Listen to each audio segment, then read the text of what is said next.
जय श्री राम। ग्रहों के राजा सूर्य देव जो कि प्रत्येक महीने अपना राशि परिवर्तन करते हैं, जिसको हम संक्रांति के नाम से जानते हैं।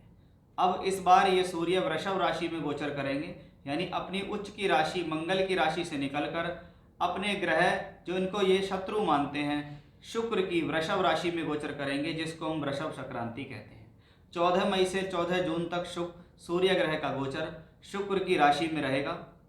भले ही ये शत्रु की राशि है, लेकिन ये शुक्र की राशि काल पुरुष के दूसरे घर की राशि है, जिसको हम फाइनेंस की राशि बोलते हैं। और इस बार सूर्य यहाँ शुक्र और गुरु के साथ मिलकर त्रिग्रही योग बनाएंगे। सामान्य तौर पर सूर्य का वृषभ राशि में जाना शुभ होता है, लेकिन इस बार यहाँ पर दो अन्य ग्रह भी हैं, शुक्र और गुरु, जिनको सूर्य ने अकेले अस्त भी किया है। तो इसका आपकी राशि पर क्या प्रभाव होने वाला है, यह सब कुछ बहुत विस्तार से मैं इस वीडियो में आपको बताऊंगा कि आने वाला जो एक महीना है इसमें सूर्य देव आपको क्या दे सकते हैं। ये वीडियो उन लोगों के लिए और ज़्यादा खास हो सकता है जिन लोगों को अपने जीवन के अंदर सूर्य की दशा चल रही है, या शुक्र की दशा चल रही है, या गुरु की दशा किसी भी तौर पे चल रही है, चाहे वो महादशा है, अंतरदशा है या प्रत्यंतर दशा है। क्योंकि ग्रहों के राजा हैं सूर्य, और सूर्य यहाँ पर पृथ्वी तत्व राशि जिसको हम कहते हैं, धन त्रिकोण राशि जिसको हम कहते हैं, अर्थ त्रिकोण राशि जिसको हम कहते हैं, उसकी राशि के अंदर सूर्य गया। अब सूर्य कौन है? राज्य सरकार का कारक है। तो ये सभी लोग जिनका राज्य सरकार से संबंधित कोई काम है, राजनीति में वो लोग काम करते हैं, अधिकारियों से मिलकर काम है, सरकारी नौकरी से संबंधित काम है, किसी भी प्रकार का सरकारी क्रियाकलाप करने वाले लोगों के लिए ये गोचर लाभान्वित साबित हो सकता है। क्योंकि यहाँ पर वो शुक्र की राशि में जाके शुक्र को अस्त करेंगे। गुरु कारक होते हैं धन के, गुरु भी इस दौरान वृषभ राशि में रहेंगे, उनको भी ये अस्त करेंगे। इनसे संबंधित वीडियो मैंने पिछले समय में बनाए भी थे कि शुक्र और गुरु दोनों अस्त हैं, और वो अस्त होके एक साथ आपको क्या दे सकते हैं और उनके लिए क्या विशेष उपाय करके आप इस दौरान अशुभ प्रभाव से बच सकते हैं, उसके लिए भी मैंने वीडियो बनाए हैं, आप मेरे चैनल पर जाके देख सकते हैं। सूर्य ग्रह जिसको हम सम्मान का कारक कहते हैं, पिता का कारक कहते हैं, राजनीति का कारक कहते हैं, अधिकारी वर्ग, सरकारी नौकरी, मान सम्मान। अगर शरीर के पार्ट्स के बारे में बात करें तो हृदय, आँखें, बाल, त्वचा, पेट और हड्डी, इनके कारक ग्रह भी सूर्य ही माने जाते हैं। लेकिन यहाँ पर ये शुक्र की सुंदरता की राशि के अंदर प्रवेश करेंगे, यानी कहीं ना कहीं ये स्थिति शारीरिक रूप से तो ठीक ही दिखाई देती है, कोई बहुत बड़ी परेशानी की स्थितियां यहाँ नहीं दिखती हैं। अब शुक्र की राशि के अंदर सूर्य जाएंगे, जहां पर क्रमशः 3 नक्षत्र भी होते हैं।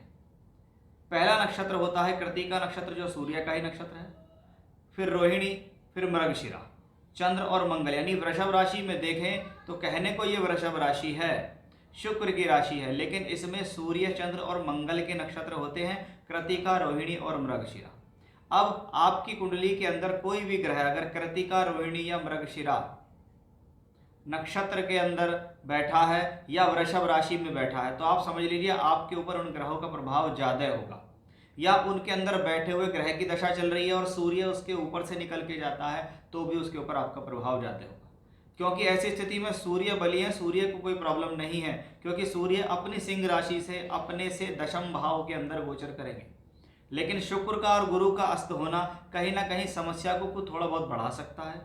उपाय स्वरूप यदि हम देखें तो ऐसी स्थिति में मैं कहता हूं कि बृहस्पति का बीज मंत्र जपना चाहिए, सूर्य देव की आराधना करनी चाहिए, श्री सूक्तम का पाठ करने से भी आपकी बहुत सी समस्याएं हल हो जाती हैं। तो अब हम देखेंगे कि एक महीने तक जब सूर्य यहाँ रहेंगे, 3 नक्षत्रों में रहेंगे, गुरु शुक्र को अस्त करते रहेंगे, तो ये एक महीने तक सूर्य की वृषभ राशि में जो वृषभ संक्रांति कहलाती है, ये आपकी राशि के ऊपर क्या परिणाम दे सकती है, उसके बारे में हम विस्तार तौर पे जानेंगे। क्योंकि सूर्य इस दौरान जिस राशि में प्रवेश करेंगे, ये महीना होगा ज्येष्ठ मास।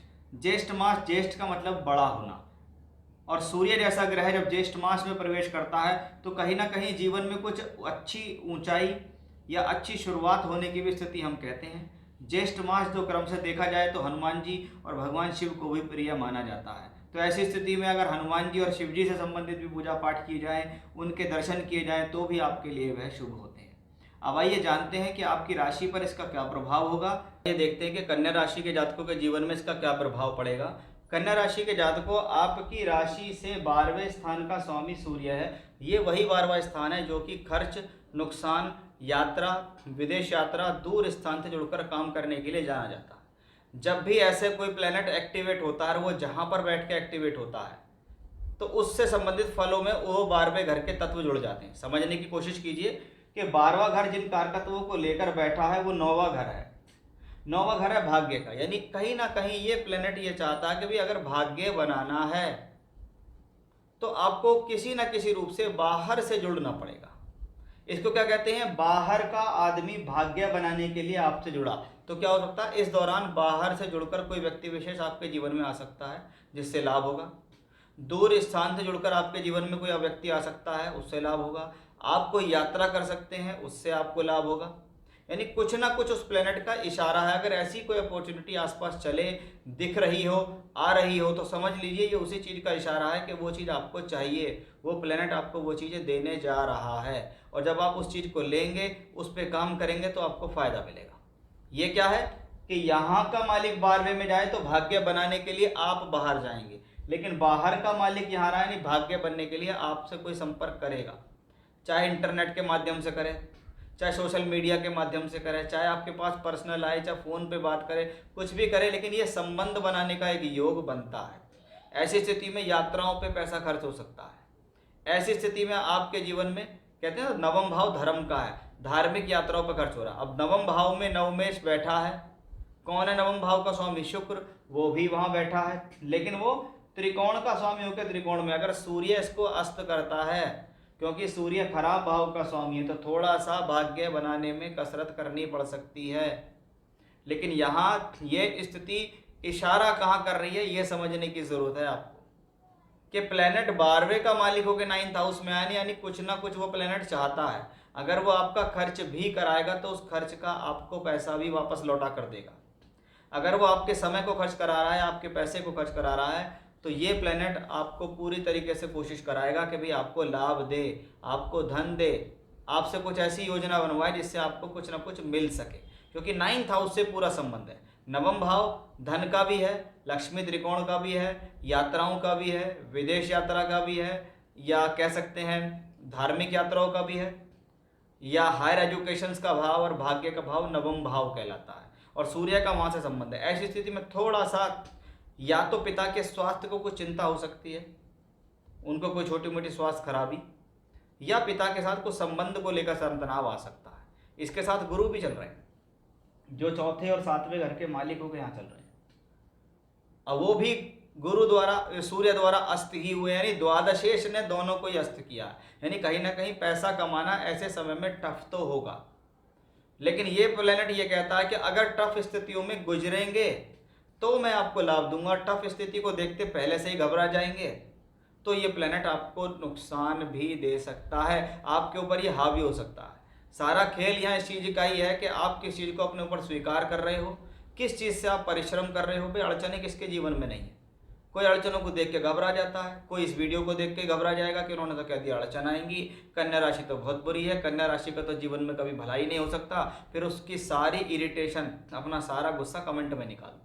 और मुझे लोगों को उस कमेंट को देखकर हंसी आती है, पता नहीं कैसी कैसी बातें उसमें वो लिख देते हैं, जबकि इसका कोई औचित्य नहीं है, क्योंकि ये ट्रांजिट है, ये गोचर है, ये आपकी पूरी कुंडली का फलित नहीं है। मैं ऐसा बहुत बार आपसे कह चुका हूँ, लेकिन आप इसे सब कुछ समझ लेते हैं, तो आपकी गलती है, मेरी गलती नहीं है। मेरा काम है आपको गोचर बताना, जिससे आप देख सकें, समझ सकें। कुछ चीज़ तो इसमें ऐसी निकलेगी जिससे आपको सावधानी रखेगी, या जिससे आपको लाभ मिलेगा, या जिससे आपको मोटिवेशन मिलेगा। तो ये था कन्या राशि के जातकों के लिए कैसा रहेगा प्रभाव जब सूर्य 12वें के मालिक होकर 9th हाउस में शुक्र और गुरु के साथ त्रिग्रह योग बनाएंगे और उनको अस्त भी करेंगे। जय श्री राम।